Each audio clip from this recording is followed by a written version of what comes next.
साथियों, आज मैथिली प्रसंग न्यूज़ चैनल और समाचार पत्र मैथिली मांग करने वाले, मैथिली भाषी क्षेत्रों की मांग करने वाले स्मरणी जी के साथ है। क्योंकि आप अपना परिचय बताएंगे और मैथिली के लिए आप क्या मांग कर रहे हैं, क्योंकि आप। मेरा नाम लवीन है और मैं यहाँ दिल्ली में पिछले 25 साल से सपरिवार मंगरौली में रहता हूँ। वैसे मूलतः मधुबनी का सरधारा गाँव का रहने वाला हूँ और हम लोग सभी मैथिली शिक्षा संघर्ष समिति द्वारा ये धरना सब कर रहे हैं। सरकार ने एक घोषणा कर दी। सरकार ने लोगों को एक तरह से वादा किया कि हम आपको मैथिली शिक्षा देंगे और वहाँ तालियां बजवा ली, लेकिन अब ना सरकार, अब ये पूरे साल उनका टाइम पूरा होने वाला है, ना उन्होंने नोटिफिकेशन किया, ना इसके लिए आगे की कोई भी अन्य कार्रवाई की। बस उन्होंने एक घोषणा कर दिया, लोगों को लोभित कर दिया, लोगों को लुभा लिया अपने लिए, और जो भी उन्होंने किया वो सब जनता जानती है। मैथिली समाज के लोग, मैथिली भाषी लोग यहाँ पे करीब 50 लाख के आसपास हैं और दिल्ली में, तो वो लोग अभी समय बताएंगे जैसे कि उन लोगों का विचार होगा कि उनके लिए मैथिली माँ जानकी के सम्मान के लिए हम लोग ये लड़ाई लड़ रहे हैं। मैं अपने व्यक्तिगत किसी फायदे के लिए यहाँ नहीं हूँ और ना ही यहाँ लोग आते हैं। ये पहले भी किया गया है, 1 तारीख से लेकर 30 तारीख तक, और 30 तारीख को बीच में कुछ लोग आए और उन्होंने आश्वासन दिया कि भाई इसको 15 तारीख तक हम करवा देंगे, इस समय के अंदर करवा देंगे, लेकिन ऐसा कुछ नहीं हुआ और ना ही कोई प्रयास किया उसके लिए, सार्थक प्रयास किया। तो कुल मिला के अब हम लोग अंधेरे हो गए जो है, हम लोगों ने ये प्रयास नहीं किया है और यह निश्चित रूप से अभी ये चलेगा जब तक कि ना नोटिफिकेशन या तो हो जाए या फिर अब चुनाव की घोषणा हो जाए, डेट हो जाएगा, तब तो अभी मान लीजिए कि यहाँ पे तत्काल वो लग जाएगा आचार संहिता, तो उसके बाद हो नहीं पाएगा। लेकिन ये हमारा अनशन धरना जारी रहेगा और ये अभी छोटी शुरुआत है। इसकी आवाज़ दूर तक जा रही है और लोग जागरूक हो रहे हैं। मैथिली समाज इस बात को जान रही है और मौका पड़ने पे जो भी मतलब पार्टी है उसको इस तरह का जवाब देगी। देखिए, हमारे सामने एक समस्या है कि हमारे देश में बहुत सारी भाषाएं और बहुत सारी भाषाओं को मानने वाले लोग हैं, बहुभाषी देश कहा जाता है। तो आप केवल मैथिली भाषा के लिए ही तो संघर्ष कर रहे हैं? मैथिली बहुत पुरानी और प्राचीन भाषा है, माँ जानकी का भाषा है मैथिली, और मिथिला में एक से एक बड़े बड़े विद्वान, बड़े बड़े वहाँ मैथिली में हम सबके पास आप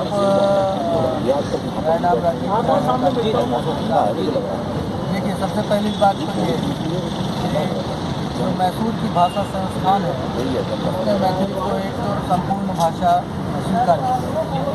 साहित्य अकादमी में हम 1965 ईस्वी से 2003 से जो है वो एक अष्टम अनुसूची में हम एक संवैधानिक भाषा है। और आज दिल्ली में अगर देखा जाए तो दिल्ली के भीतर हमारी पॉपुलेशन 25% से ज़्यादा है, जो मिथिला क्षेत्र के लोग यहाँ रह रहे हैं। तो बहुसंख्यक हैं हम। लोकतंत्र में बहुसंख्यक को अगर उसका अधिकार ना मिले तो ये बड़ा दुर्भाग्यपूर्ण है।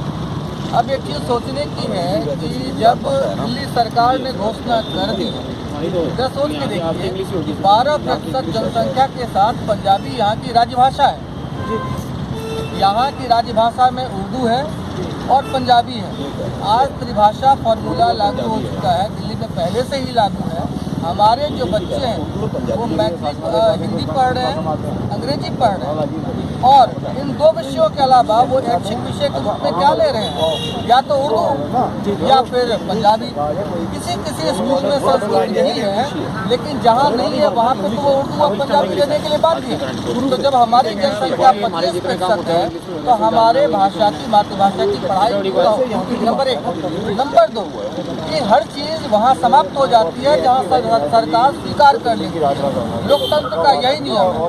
तो जब शिक्षा मंत्री ने 15 जुलाई को घोषणा की दिल्ली में मैथिली विषय की पढ़ाई ऐच्छिक विषय के रूप में कक्षा 8 से लेकर कक्षा 12 तक मतलब है, जो मैथिली पढ़ना चाहते हैं मैथिली उनको मिल जाए, हिंदी पढ़ना चाहते हैं हिंदी। 2-4 दिनों के भीतर ही चुनावी आचार संहिता लग जाए, और न तो हम में से कोई हैकर है, ईवीएम हैकर है, न ही कोई फॉर्च्यून टेलर है जो ये कह सके कि अगली सरकार किसकी आएगी। एक आम नागरिक के तौर पर हमारी मांग सिर्फ यही है कि जो आपने घोषणा की है उस चीज़ को नोटिफाई कर दीजिए, अगर आपको हमारी भाषा के साथ, हमारी भावनाओं के साथ खिलवाड़ नहीं करना है तो। और इसी मुद्दे को लेके हमने पहले 18 नवंबर को जो शिक्षा मंत्री हैं उनके पास एक डेलीगेशन लेके गए थे हम लोग, जिसमें हमारे दो अति बुजुर्ग 75 से 80 वर्ष के वृद्ध और प्रतिष्ठित साहित्यकार थे, कुछ आंदोलनकारी थे और कुछ युवा भी थे जो व्यवसायी और अधिवक्ता वगैरह हैं।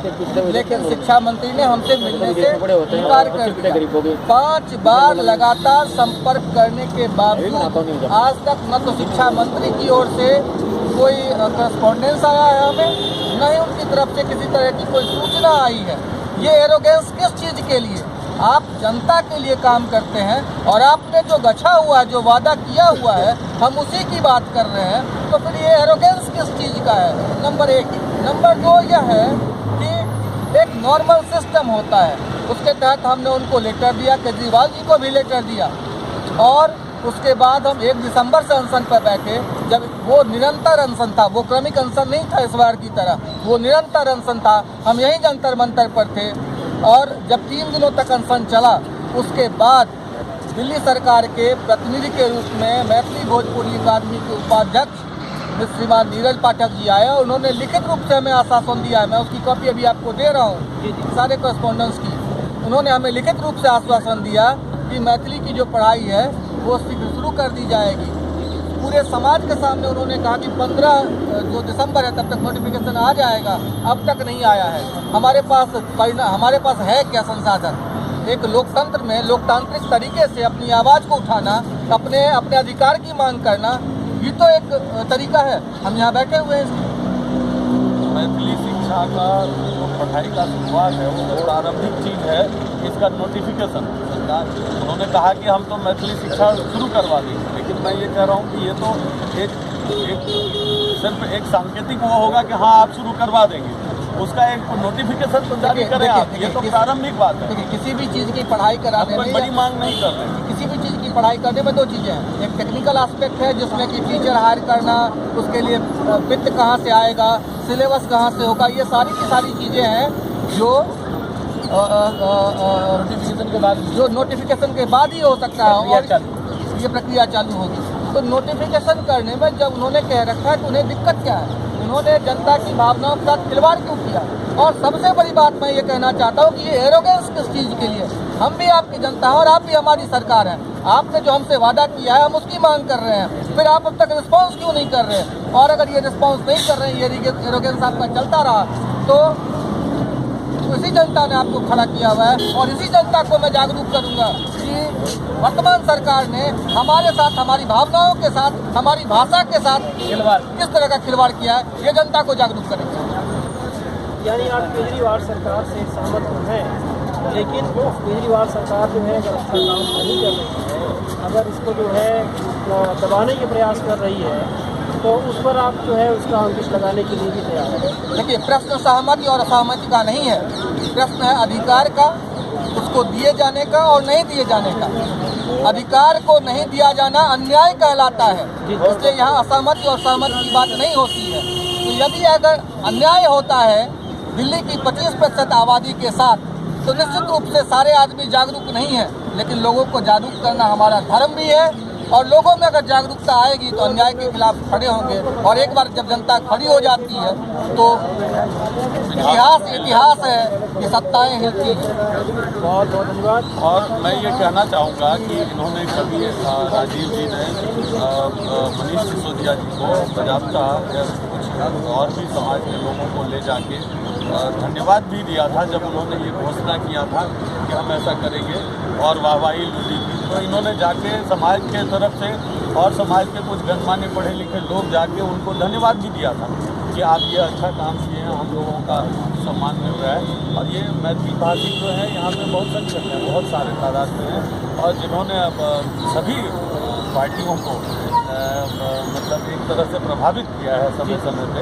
तो समझना चाहिए, सरकार को अपनी आँख खोलनी चाहिए और अभी उनके पास मौका है इसको एक नोटिफिकेशन नोटिफाई करके वो इसका जो है वो श्रेय ले सकते हैं। कि हमारी आवाज़ जो है जहाँ तक पहुँचेगी हम पहुँचाएँगे। और आपसे सुना है आपके साथ तमाम जो है संगठन जुड़े हुए हैं और हमारे आपके बगल में जो है ऑल इंडिया इंस्टीट्यूट के राष्ट्रीय उपाध्यक्ष बैठे हुए हैं। हम चाहेंगे कि राष्ट्रीय उपाध्यक्ष मैं Amarnath Jha, all India education law board उपाध्यक्ष चाहता हूँ।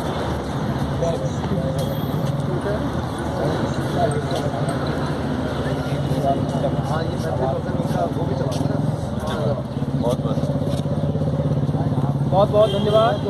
और हम हमेशा आपके साथ जुड़े हुए हैं और मैथिली प्रसंग आपका हमेशा साथ देता रहेगा। और मैथिली प्रसंग मैथिली भाषा को बढ़ाने के लिए तन मन धन से और इस न्यूज़ चैनल और समाचार पत्र हमेशा बहुत बहुत। मैं एक और चीज़ कहना चाहूँगा, मैथिली एक भाषा जो है जीवन शैली है मैथिली, और मैथिली बड़ी प्राचीन समय से है। इसका अपना लिपि है, अपना इसका व्याकरण है। और इसमें माँ जानकी के समय से, जब से सीता मिथिला राज्य का आप इसको वो कर सकते हैं, तभी से ये लिंक कर सकते हैं आप मैथिली भाषा को, तभी से ये भाषा बोली जाती है। अब इसका बहुत सारा साक्ष्य तो इतिहास के जो जानकार लोग हैं वो लोग ज़्यादा बताएंगे। तो लेकिन ये काफ़ी प्राचीन भाषा है और ऋषियों की भाषा है। नहीं, बहुत बहुत धन्यवाद। इसमें वेद में, पुराणों में और वैदिक कल्चर एंड सिविलाइजेशन में भी अगर हम अध्ययन करें तो इसको मिलता है, जो कि मैंने पढ़ा और वेद में इसका जो है मैथिली भाषा का वर्णन मिलता है। और इस मैथिली प्रसंग समाचार पत्र और न्यूज़ चैनल के माध्यम से सपोर्ट करते हुए हम दिल्ली की सरकार से, माननीय केजरीवाल जी से यही मांग करते हैं कि मैथिली भाषा को अतिशीघ्र स्कूलों में लगा दिया गया है और उसको जो है नोटिफिकेशन में लेकर के नए सत्र से चालू करो। जय मिथिला, जय मैथिली, जय जानकी। नोटिफिकेशन के बगैर नए सत्र से चालू नहीं होगा। और अगले साल वो आएंगे, इस बात का मैंने पहले ही कहा कि न तो हम EVM हैकर हैं, न हम फॉर्चून टेलर हैं। हम इतना जानते हैं एक सामान्य नागरिक के तौर पर कि वोट नागरिक करेगा, जीतेगा कौन ये कहा नहीं जा सकता। इसलिए जो इस बार का काम है वो इस बार करके जाए, नोटिफिकेशन करके जाए, जो वो कर सकते हैं उनके अधिकार क्षेत्र में। और ये प्रारंभिक काम है, ये इस दिशा में एक प्रारंभिक पहला कदम होगा मैथिली शिक्षा को लागू करने में। नोटिफिकेशन एक पहला कदम होगा। आगे जो है वो तो आराम से किया जा सकता है। हम लोग तो कोई बड़ी बात नहीं कर रहे हैं। जो उन्होंने कहा है वो लिखित में वो स्कूलों को और शिक्षा निदेशालय को भेज दें कि जी मैथिली की शिक्षा शुरू करनी है यहाँ दिल्ली। माननीय मनीष सिसोदिया जी से यह मांग है, शिक्षा मंत्री जी से, इसी बार तुरंत जो है नोटिफिकेशन करें, विलंब नोटिफिकेशन करें, ताकि मैथिली भाषा को जो है मैथिली समाज मांग कर रहा है इसका, और मैथिली भाषा जो है स्कूलों में चले और बच्चे पढ़ें उसको, और उसका जो है जानकारी हासिल करें। वेदों की भाषा है, पुराणों की भाषा है, और संस्कृति सभ्यता वैदिक कल्चर एंड सिविलाइजेशन की भाषा है, और वैदिक धर्म में भी इसकी बहुत ज़्यादा मान्यता है और जगह जगह इसकी मान्यता है।